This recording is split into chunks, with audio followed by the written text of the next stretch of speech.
जय हिंद दोस्तों, मेरा नाम है विवेक और आप देख रहे हो एग्जाम सेट यूट्यूब चैनल, जहां पे आपको डेली 2 लेटेस्ट गवर्नमेंट जॉब के बारे में बताया जाता है।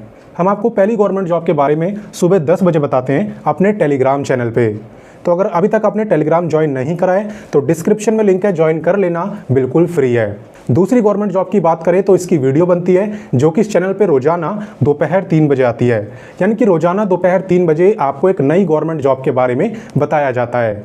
तो अगर चैनल पे पहली बार आए हो तो चैनल को भी सब्सक्राइब जरूर कर लेना। तो चलिए बात करते हैं आज के गवर्नमेंट जॉब की। दोस्तों, आज मैं आपके लिए एक बहुत ही शानदार गवर्नमेंट जॉब लेके आ गया हूं, जहां पे 10वीं 12वीं ग्रेजुएट सभी के लिए वैकेंसी आई है। सबसे अच्छी बात है कि सीटें काफ़ी ज़्यादा है, 1300 से भी ज़्यादा, और काफ़ी सारे बच्चे तो इस वैकेंसी में बिल्कुल फ्री में अप्लाई कर पाएंगे।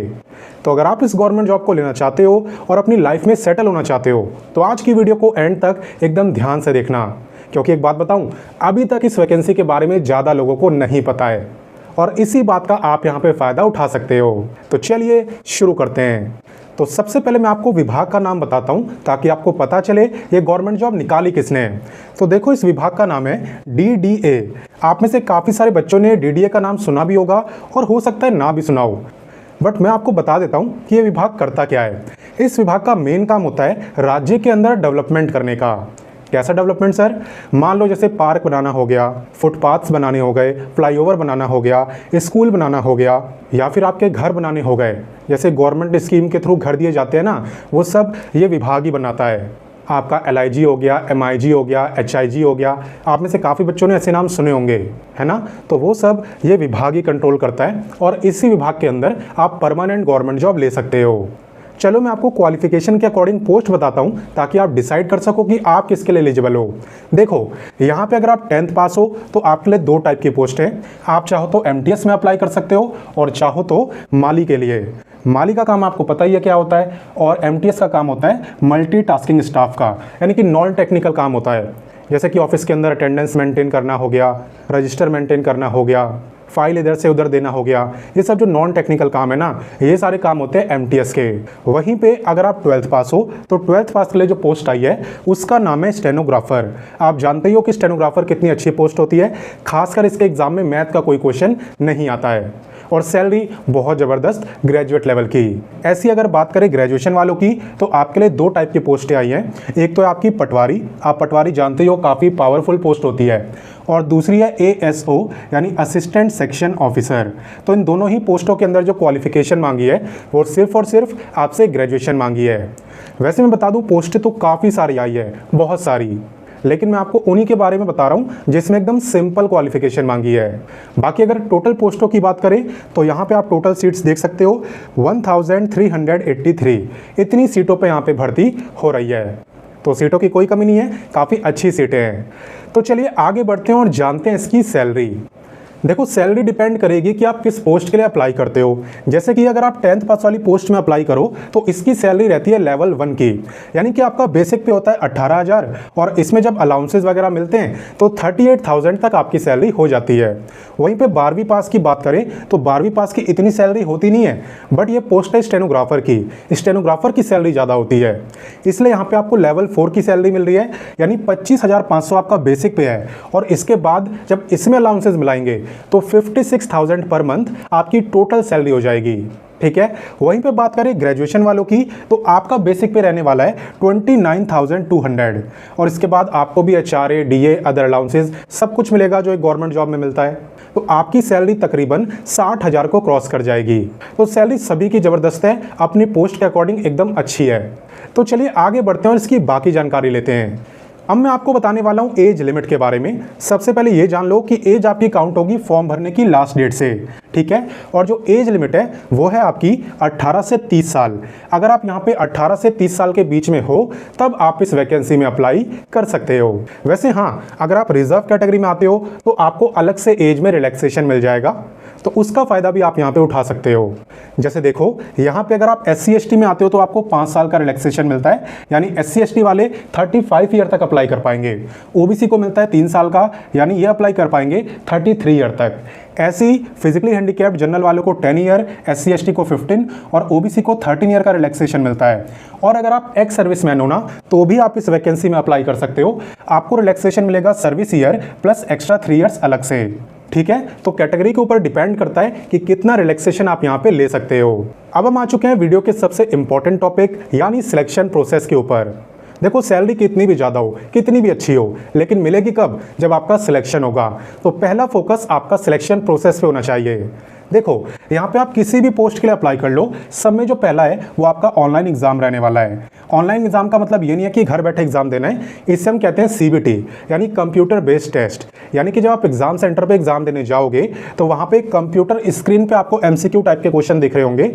एक क्वेश्चन के 4 ऑप्शन होंगे, जो भी आपको सही लगेगा उस पर आपको टिक करके आ जाना है।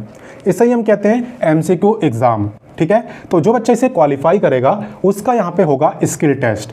अब एक कंफ्यूजन ये होने वाली है कि क्या सर स्किल टेस्ट सभी को देना है? जी नहीं, सभी पोस्टों में स्किल टेस्ट नहीं होने वाला। जैसे आपका स्टेनोग्राफर हो गया, उसमें आपका शॉर्ट हैंड का टेस्ट होगा और शॉर्ट हैंड की स्पीड मांगी जाती है 80 वर्ड पर मिनट। वहीं पे अगर आप पटवारी के लिए अप्लाई करते हो तो उसमें आपका टाइपिंग टेस्ट होगा। इंग्लिश में टाइपिंग करोगे तो 35 वर्ड पर मिनट की स्पीड होनी चाहिए। हिंदी में टाइपिंग करनी है तो 30 वर्ड पर मिनट की स्पीड आपकी मिनिमम होनी चाहिए। और बाकी ASO में भी आपका टाइपिंग टेस्ट होगा, बाकी माली और MTS में टाइपिंग टेस्ट नहीं होगा। क्लियर? तो यहाँ पे आपको स्किल टेस्ट पे तो ध्यान देना है, लेकिन पहला फोकस आपका एग्जाम पे होना चाहिए, क्योंकि पहले आपका एग्जाम ही होगा, फिर रिजल्ट आएगा, उसके बाद आपका स्किल टेस्ट होगा। तो स्किल टेस्ट में अभी काफ़ी टाइम है। अगर एग्जाम की डिटेल में बात करें तो एग्जाम में 4 सब्जेक्ट से क्वेश्चन पूछे जाते हैं। एक है आपका मैथ, दूसरा इंग्लिश, तीसरा रीजनिंग और चौथा जनरल स्टडीज। जनरल स्टडीज में आपका स्टैटिक GK और करंट अफेयर्स दोनों आता है। टोटल आपसे 100 क्वेश्चन पूछे जाते हैं और एक क्वेश्चन आपका 2 मार्क्स का होता है, तो 100 क्वेश्चन हो गए 200 मार्क्स के। टाइमिंग की बात करूं तो 1 घंटे का आपका एग्जाम होता है, यानी कि 60 मिनट के अंदर आपको 100 MCQ क्वेश्चन करने होते हैं। ये आप तभी कर पाओगे जब पहले से प्रैक्टिस करोगे। नेगेटिव मार्किंग होती है क्या सर? हाँ बिल्कुल होती है। यहाँ पे आपकी 0.50 मार्क्स की नेगेटिव मार्किंग भी है। तो वही क्वेश्चन आपको करने हैं जो कंफर्म आपको आते हों। अगर सब्जेक्ट वाइज क्वेश्चन की बात करूं तो यहाँ पे सभी सब्जेक्ट से 25-25 क्वेश्चन पूछे जाते हैं। तो कुल मिला के हो जाएंगे आपके टोटल 100 क्वेश्चन। और जहाँ तक बात रही कि आप इसकी तैयारी कहाँ से करोगे, तो वीडियो के डिस्क्रिप्शन में मैंने आपको बुक्स का लिंक दे दिया है। उन बुक को परचेज करके आप इस गवर्नमेंट जॉब की तैयारी कर सकते हो। क्लियर? तो चलिए आगे बढ़ते हैं। अब हम यहाँ पे बात करने वाले हैं एप्लीकेशन फीस की। तो यहाँ पे देखो, अगर आप जनरल OBC या EWS में आते हो तब आपकी फीस है 1000 रुपये। बट अगर आप SC ST हो या फिर फीमेल हो किसी भी कैटेगरी की, या फिर आप एक्स सर्विसमैन या फिजिकली हैंडीकैप्ड हो, तो आप सबकी यहाँ पे कोई भी फीस नहीं लगने वाली। ये सारे लोग बिल्कुल फ्री में अप्लाई कर पाएंगे। फीस किसे देनी है? फीस देनी है बस जनरल OBC और EWS के मेल कैंडिडेट्स को, सिर्फ पुरुष को। क्लियर? तो चलिए आगे बढ़ते हैं। अब आपको ये जानना होगा कि आप इस DDA की भर्ती में अप्लाई कब से कर पाओगे, आवेदन कब से स्टार्ट होंगे। तो देखो, आवेदन की जो अभी तारीख है, जो अभी डेट है, वो अनाउंस नहीं करी गई है।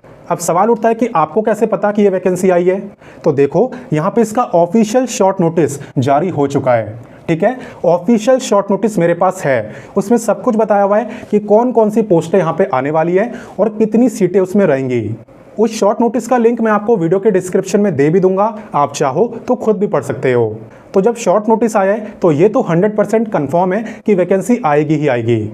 जैसी आएगी, जैसी यहाँ पे अप्लाई डेट अनाउंस होगा, मैं दोबारा से वीडियो बना दूंगा और आपको इन्फॉर्म कर दूंगा, उसकी चिंता आप मत करना।